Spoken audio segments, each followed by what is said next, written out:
Hello, and welcome to the JCC of Metro Detroit's 70th Annual Detroit Jewish Book Fair year.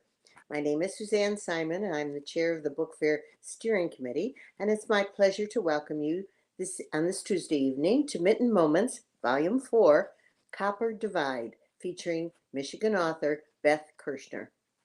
To see our full event schedule, watch events you may have missed, and find our online store where you can find Copper Divide and plenty of other hand-selected books and gifts, visit our website at jccdet.org/bookfair. If you enjoy this event and other book fair events, please consider becoming a patron or donating to Book Fair. You can do either or both at our website, jccdet.org/bookfair. We rely on community support to make these events possible. So we thank you in advance for becoming part of the family. I want to extend our deepest gratitude to the whole Book Fair Committee. Your dedication, commitment, and hard work make programs like this possible. We have a delightful event for you this evening, and we want you to be part of it. You can ask questions and offer comments in the YouTube comment section below or by texting the number in the corner of your screen. Our speakers have a great discussion prepared, and they will take as many of your questions as they can. While you're here at our YouTube channel, don't forget to like this video, subscribe to the channel, and click the reminder bell. That way, you'll never miss one of our exciting events. The focus of today's event is Michigan author Beth Kirschner and her debut novel, Copper Divide. Also with us this evening is Catherine Cangany, Executive Director of the Jewish Historical Society of Michigan, who will moderate the discussion. Copper Divide chronicles one woman's story of friendship tested by society, torn by a labor strike that resulted in the 1913 Italian Hall disaster. In 1913, a massive and violent copper miners' strike split the community, this once peaceful community surrounding Calumet, Michigan. Thousands are protesting and rioting in the streets. The National Guard is sent in and stays for months. Hannah Weinstein is a Jewish merchant's daughter, certain that the interruption of her college classes is the worst the strike will bring to her relatively comfortable life. Her Finnish friend, Nelma, however, is married to a striker and places herself on the front lines of the dispute. When a train pulls in with 100 scab miners, tensions escalate and 2 of the scabs are shot. Their murder compels Hannah to join a citizens' alliance opposing the strike, and with it, Nelma. As the strike grows more and more deadly, Hannah and Nelma must find a way to reconcile and end the conflict without further violence, or their town and their friendship will be destroyed forever. Beth Kirschner grew up in upstate New York and thought she knew everything there was to know about winter storms until she moved to Michigan's Keweenaw Peninsula for college.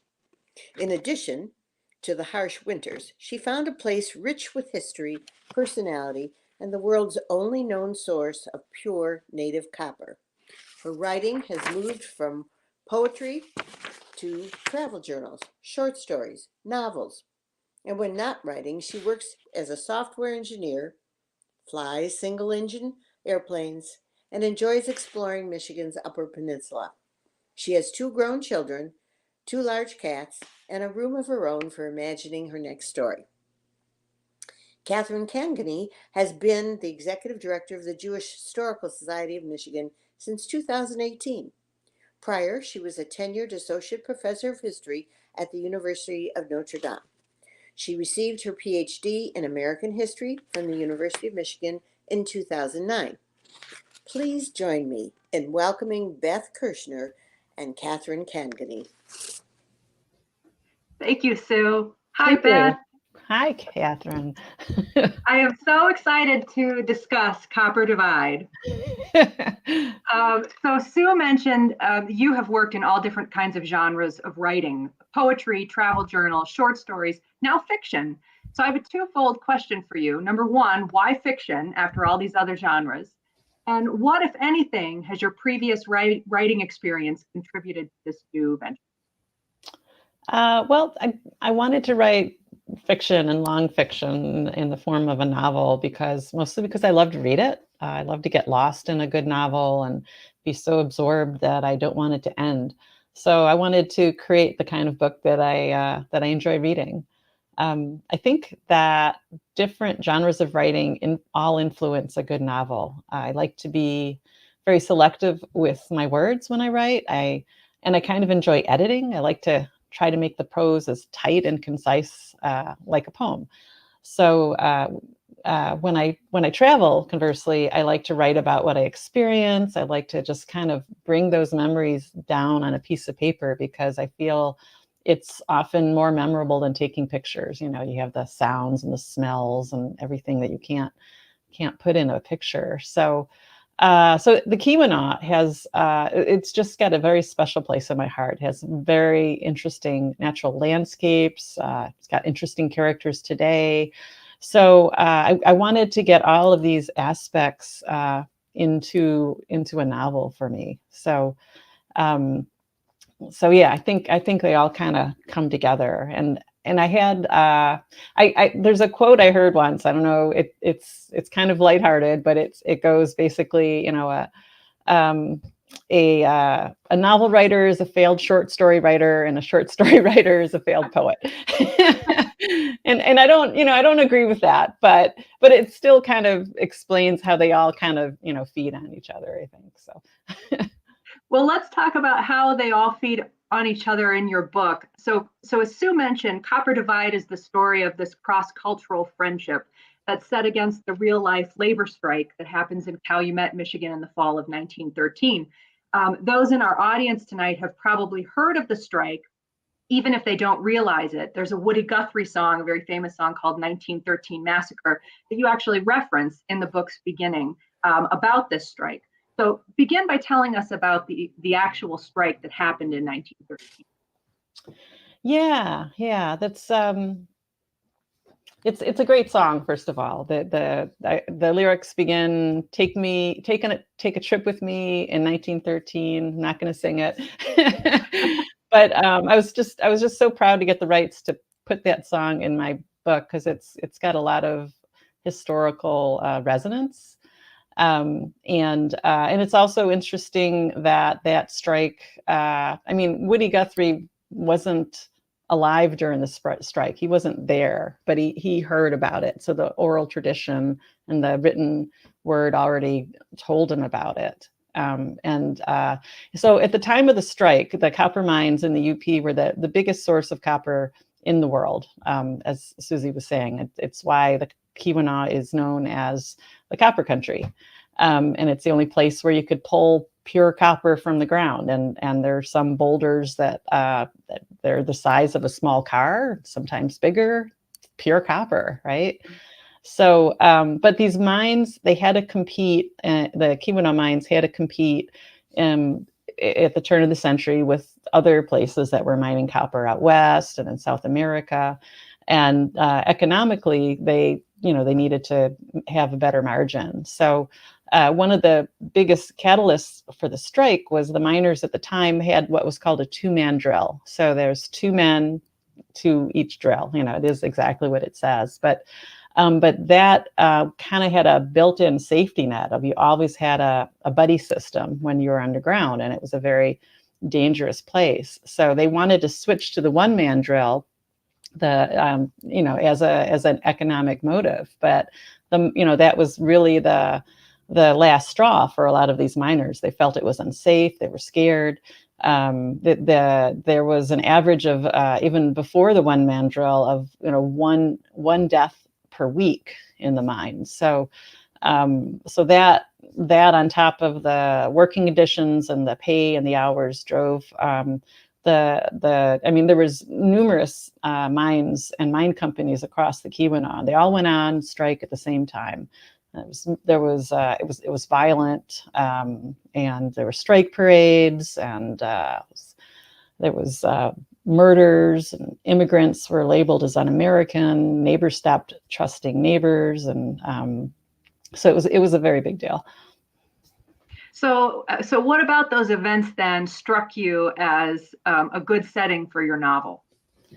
Well, The biggest thing that drew me, I mean, it was several things. One, I was kind of drawn to how the average person navigates this kind of time, and but it also, I was drawn to the tragedy at Italian Hall, because even today it's still a mystery as to what actually happened.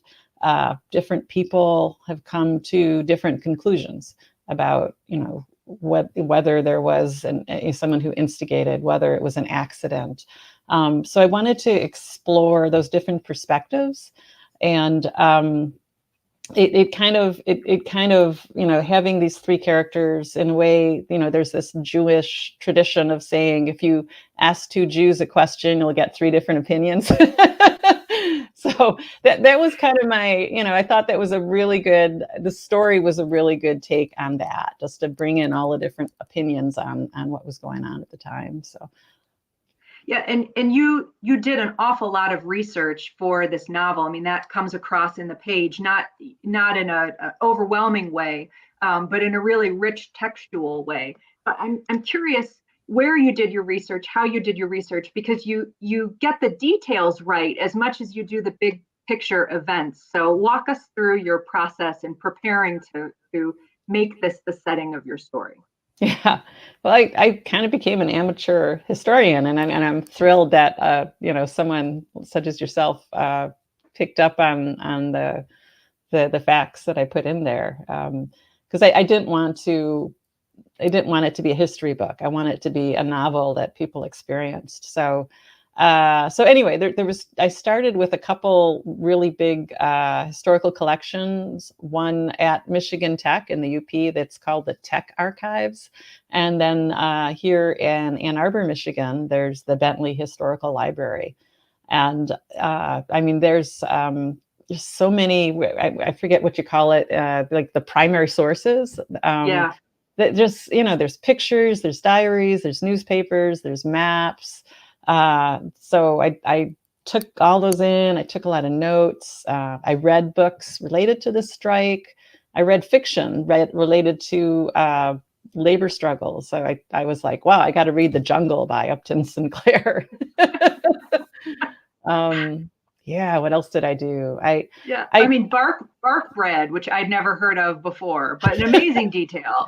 Yeah, there were just some fun facts, like bark bread. I liked, there's, they get over 300 inches of snow, and they didn't have snow plows back then. So, they had this thing called panking, which, and I found a picture of it. There's these giant, I think they were wooden rollers, maybe, I don't know, 10 feet high. Horse pulls them, panks down the snow, so everybody else can kind of. That's amazing. Wow. Yeah. Wow, I had no idea. Well, let's talk about the central characters in your novel. So the two central characters are Hannah and Nelma. Tell us about them and their friendship. Yeah, well, they came from very different backgrounds. They were childhood friends. Hannah's family is Jewish, and they own a department store, where Nelma's family comes from the mining tradition. And as you might imagine, these differences become important and divisive during the strike, and they pull the two friends in different directions while they're trying to maintain a friendship. I had fun not only with the difficulties of this friendship, but also going back to the research a little bit, just kind of looking into the cultural customs of these two women and their two backgrounds. Like, for example, I wondered, would a Jewish woman at the time, would she have an arranged marriage, or would she date? Right? Both were possibilities. And what would be in her home? What clothes would she wear? And then with Nelma being a young mother and married, I wondered what her routine was, how much things cost when she went shopping. Did she have running water? How did she bathe if she didn't? Because she didn't. How did she how did she travel around town? It was just really interesting. I mean, those life experiences of the two of them kind of came more into focus as a result of the strike. When Nelma is aspiring to a better life, and she looks at her friend Hannah, and she realizes that, wow, Hannah has this better life, and why don't I? So, yeah, the ways in which they lived, I think, are one of the most interesting pieces about your novel. And so on that front, you talk about Hannah and her family's religious observance in Copper Country, and I'm assuming that the synagogue that you referenced there is Temple Jacob in Hancock, yep. which had been built in 1912. It's still in operation today. So, what did Shabbat look like for Hannah and her family, and what did the high holidays look like? Yeah. If you're ever up in the UP, it's really a beautiful synagogue. It's a beautiful building. It is. Yeah. Inside and out, and a big copper dome. I guess to celebrate the holidays in 1913, I found that it was not too dissimilar to today. You have observant Jews, you have Jews that are not so observant. You have the Jews that just go to synagogue for the high holidays, and so it was interesting to me to learn how they navigated their lives. So I had the Weinsteins were more or less observant. They had a traditional Shabbat every Friday night, but every Saturday they opened up their department store because that was their reality. That's what they had to do. That was business, and for Rosh Hashanah, I tried to imagine what these assimilated Jews would do, right, to celebrate and be a part of the community. And I don't know, I came up with the idea of well, there's some great Finnish bakeries up there. I bet they found a great Finnish baker to make the challah, and then they're like, well, we're not going to make it, it's just too good, so but yeah. And what else did I do? There was I put in a visiting socialist reporter who worked for the Forward, the newspaper, and it's funny. I end up subscribing to that. I'm like, oh, I got to read this. It's still around. It's been over 100 years, right?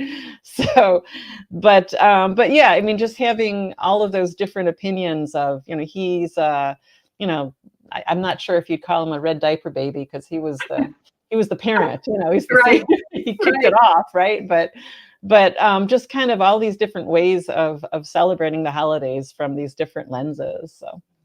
Well, so you mentioned at the beginning that you first came to the Keweenaw Peninsula for college, when you were a college student. So can you tell us about your own experiences there? What was synagogue life like? What was being observant like in the Keweenaw Peninsula when you lived there?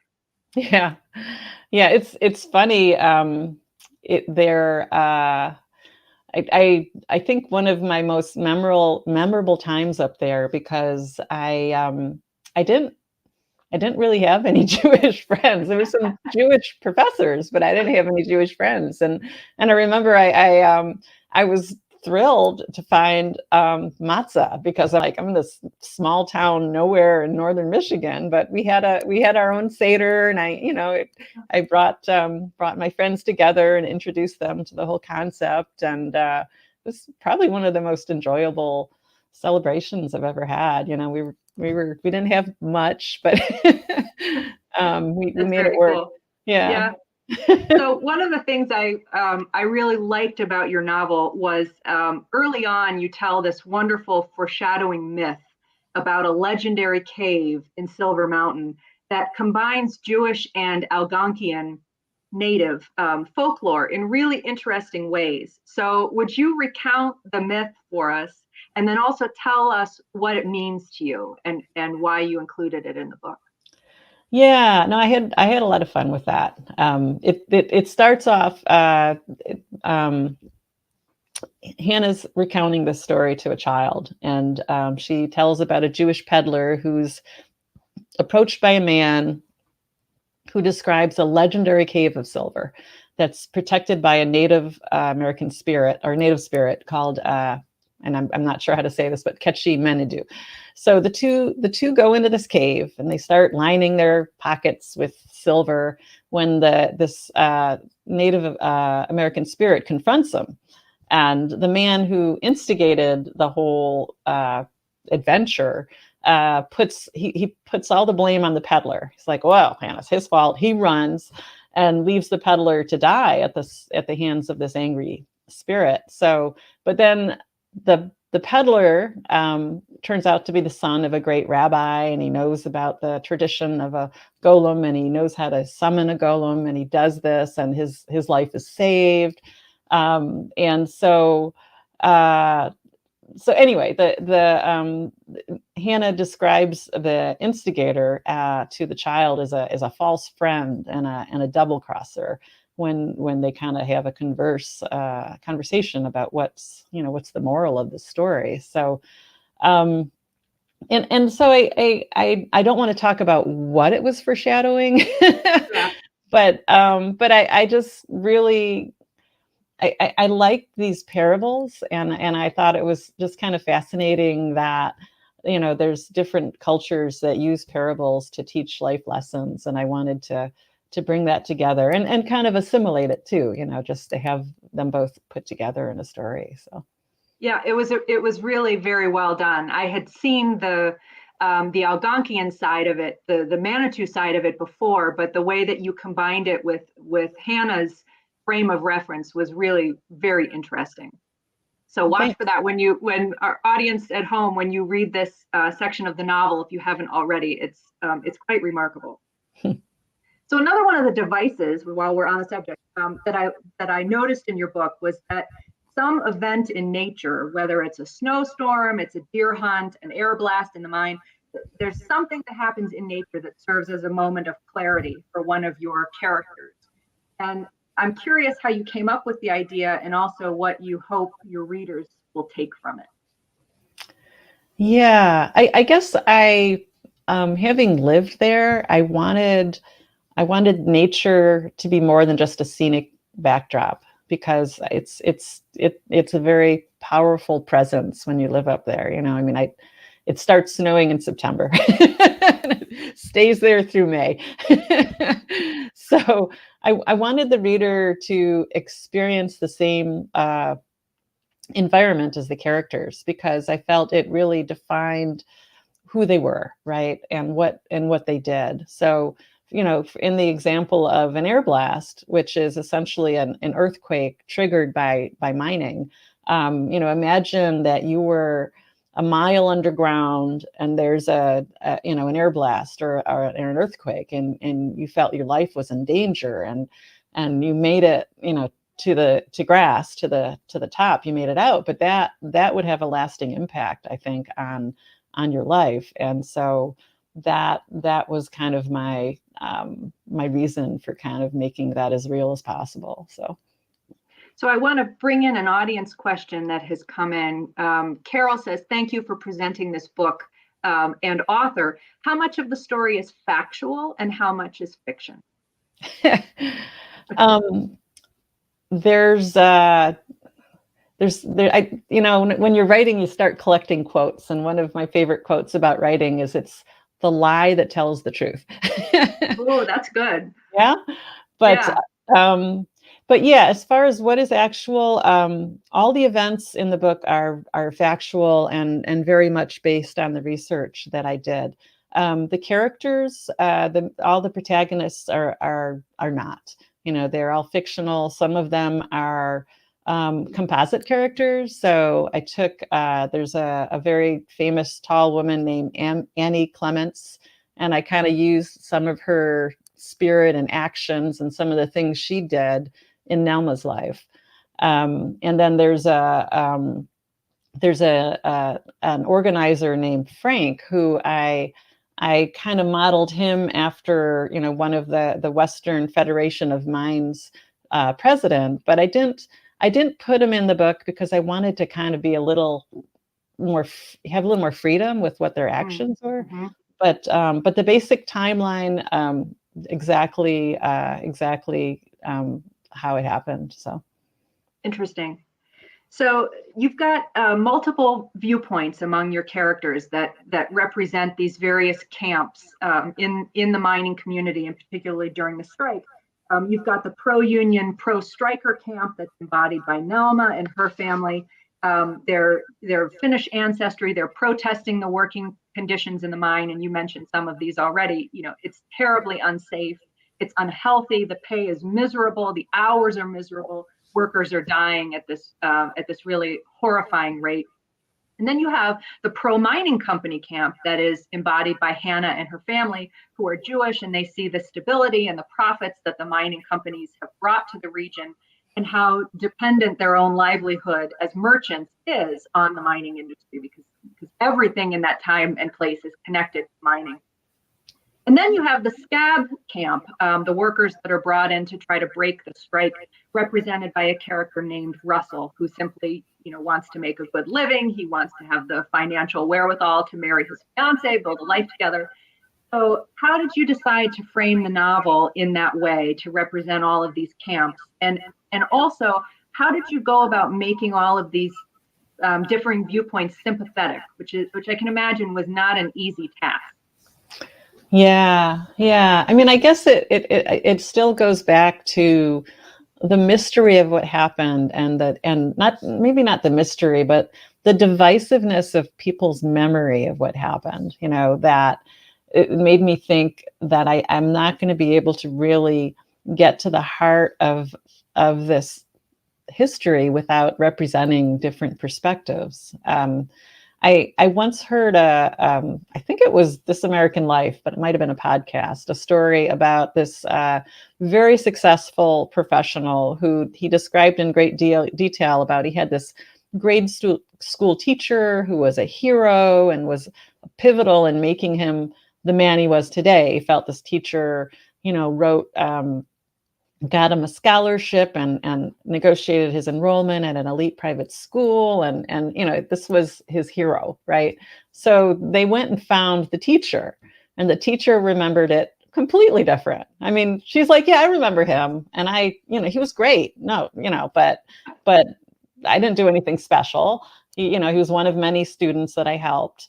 And I felt, that both of their stories were true. And so that's kind of what I wanted to do with this story novel, Copper Divide. I wanted to bring these different perspectives of truth, and have the reader sympathize with them all and understand that there's a lot of value in listening to other viewpoints. So. Mm-hmm. So we talked about the Woody Guthrie song a few minutes ago. Your imagining of the copper strike, and particularly the culminating event of that strike, which happened at Italian Hall, as you mentioned, diverges from Woody Guthrie's song in some really interesting ways. So without giving away too much of the plot, how did you decide to diverge from the narrative that Woody Guthrie puts forward in his song? And why did you make the changes that you did? Yeah, that just kind of evolved, actually. I mean, there were a number of stories of what actually happened, and the song is one narrative of at least 2 or 3 different narratives of what happened. So there were already multiple narratives as to what had happened. And when I was writing the story, I wasn't exactly sure which one I was going to follow. But as the time marched on, and I got to know the characters better, it became clear to me what I wanted to happen, and a lot of that was I mean, this is going to sound terrible, but I wanted to get into the head of someone who had done something terrible, and I wanted to understand what brought them to that moment and how they dealt with what they did afterwards. So. Mm-hmm. Mm-hmm. And so that particular character that you are speaking of, I mean, it's very interesting what you do there with him, and that he's uncertain about what role he might have had in this terrible event, and sort of thinks through it in different scenarios, and it sort of comes back to him in bits and pieces before he sort of comes to terms with with what his role in this event has been. So walk us through your psychology there as you were writing that character and playing with, his mindset as he's reflecting back on his involvement in this culminating event. Yeah, I mean, I think everybody likes to think of themselves as a good person, right? I mean, I've heard interviews with horrible people, and ultimately they want to think well of themselves. I mean, I'm not a psychologist, but I think everybody has the capacity for both good and bad, and I think that had and at the same time, this particular character, things were not going his way. And that impacted who he was, he was not entirely in control of his destiny, and that turned him into somebody. He reacted to that. So a lot of it was I was just trying to bring in people that I've known and try to put some human experience into the shoes that people wear and the path that they walk on. So yeah, and the messiness of it all. I mean, this particular character is difficult to put in a box, I think, in the best way. He's very complex, and so I think that's one of the things that's quite appealing about him. We've got another question from the audience. This is from Naomi, who says, Jews were very active in the labor movement. Was this history a factor in how you formed your characters? It's a great question. Yeah, it was.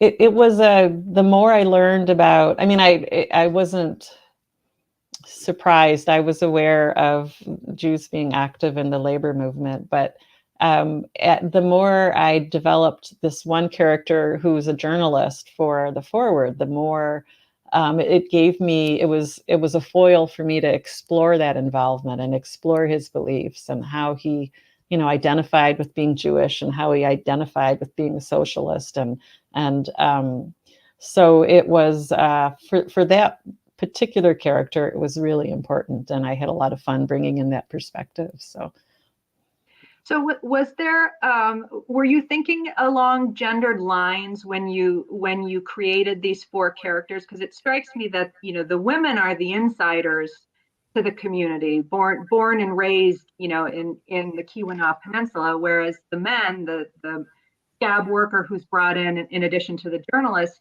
are the two male characters, male central characters who are outsiders. And you might even throw in the character that you modeled on the union leader.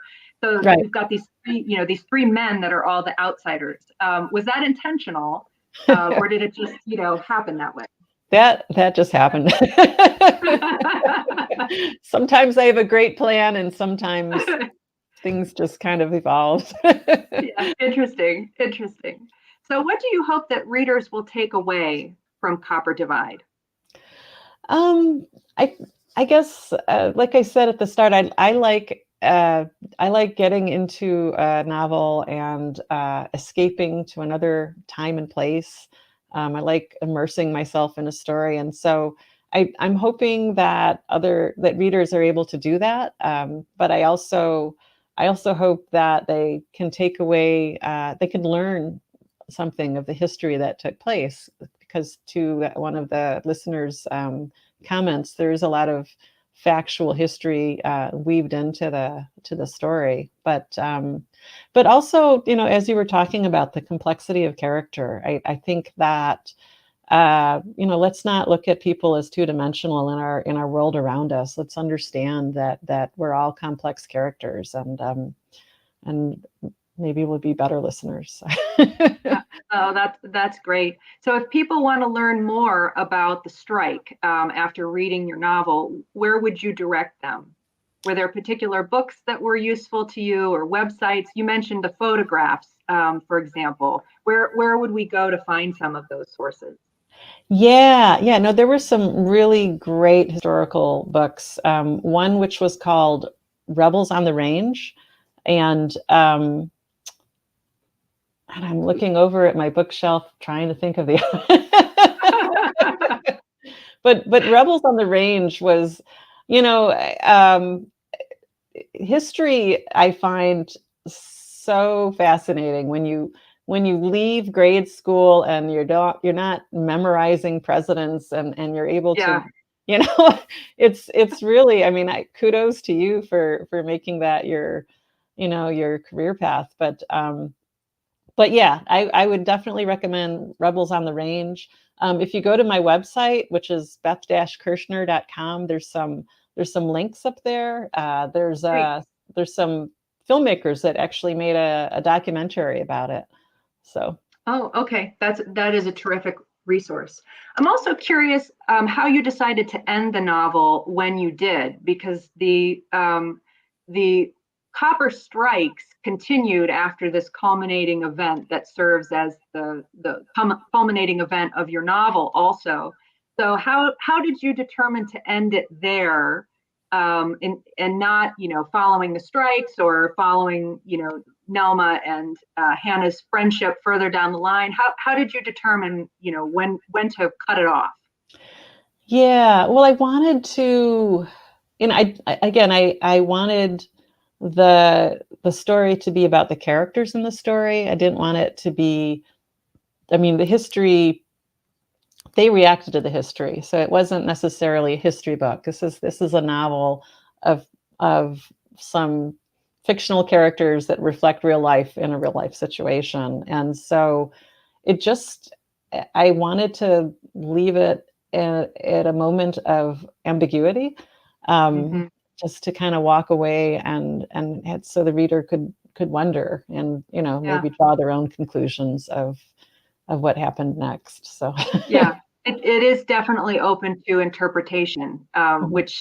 which is especially appealing given how unclear the events of this culminating moment that you talk about were. It's very fitting in the sense of the historical tradition that you're writing in and you're writing about.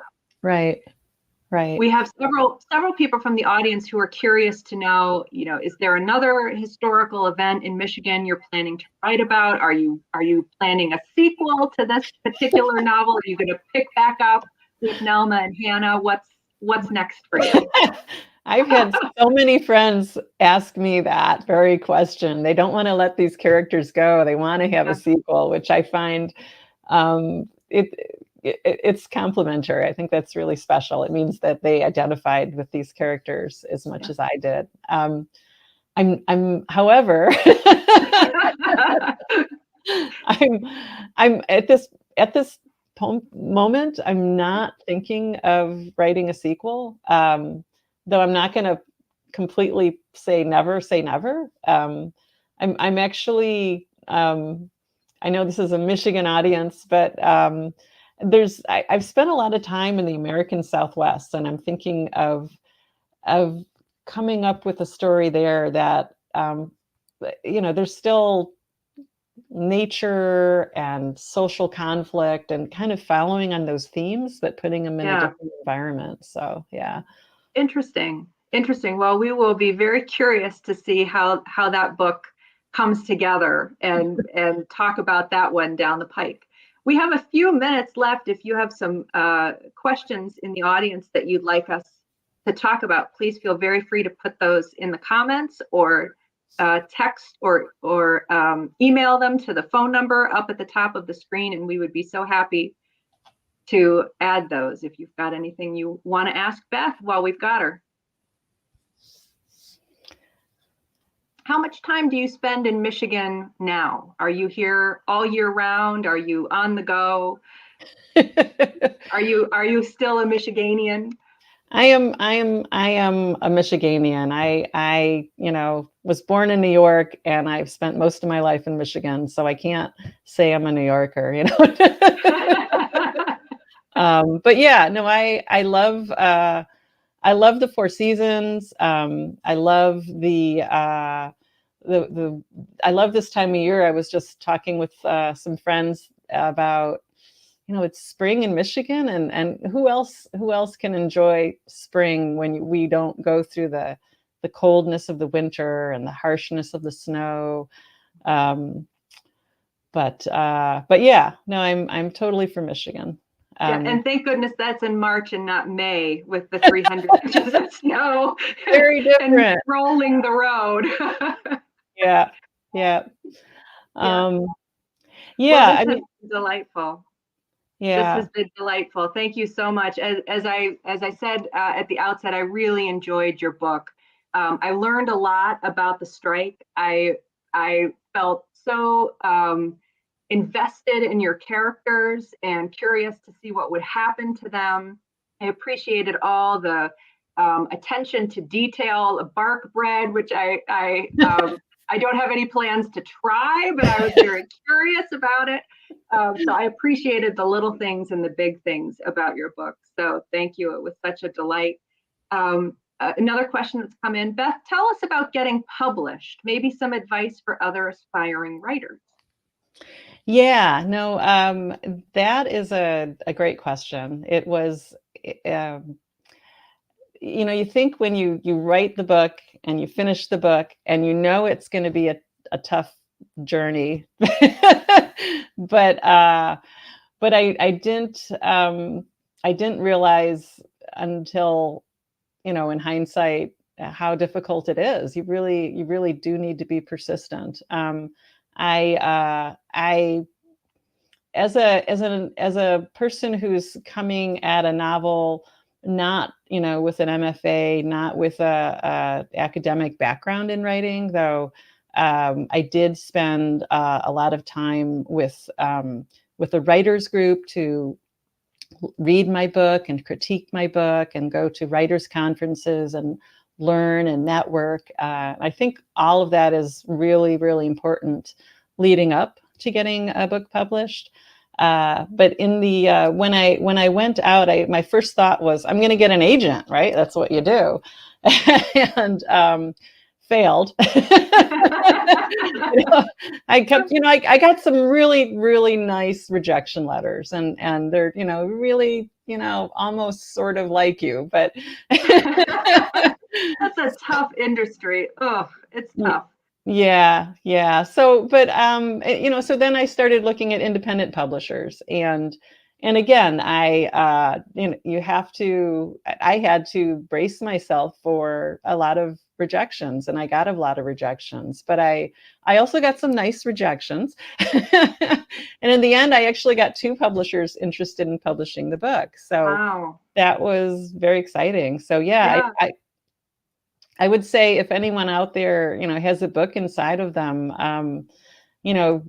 don't hold on to your dream, get a good writers group to critique your story, and be persistent, believe in yourself. So from the moment that you started sketching out what this book was going to be and doing the research for it and getting all of your plot in order to the moment that it was published, how long did that take? It was, I think it took about 3 years to put the book together. Wow. And I started pushing it out to agents, and then I did a terrible thing. I set it aside. And my kids started getting older and years went by, and I realized, how did this happen? I was just going to put it aside for a little bit. I just wanted to regroup. And so it probably took over 10 years for it to, from the time I started the book to get it published. So that would be my other piece of advice. Don't set it aside. Just keep your eye on the prize. And your project. That is dedication. So another question's come in. Naomi wonders, if the book were made into a film, who would you want casted? Ooh, now there's an interesting story. Yeah. Or question. Boy, that presents a problem for me because I am so bad at names. But God, and I'm thinking of some of my favorite actresses. I'd have to talk to my kids to get some age appropriate Oh, actors, that's a good idea. you Yeah, know? that's a good idea. Yeah, well, this has been lovely and so much fun. Thank you so much for sharing Copper Divide with us. What a pleasure of a book. And we'll look forward to seeing what you're up to next and reading that novel set in Southwestern United States. Yeah, and thank you so much for the great questions. I mean, I really appreciate engaging with someone who's read it and understood it, and if anyone else has any questions or anything after reading the book, that it's exciting to share. So thank you. Our pleasure. Thank you, Beth and Katie, for being with us and for such a wonderful discussion. And thank you to all of you at home for joining us. Our next event is Book Club Night featuring Chai Chakrabarty, winner of the National Jewish Book Award, Goldberg Prize for Debut Fiction. Chai will be joining us for In Person at the J on Tuesday, April the 5th at 7 p.m. Remember to like this video, subscribe to our YouTube channel, and visit our website, jccdet.org/bookfair, for our full schedule and ways to get involved. See you soon. Bye-bye.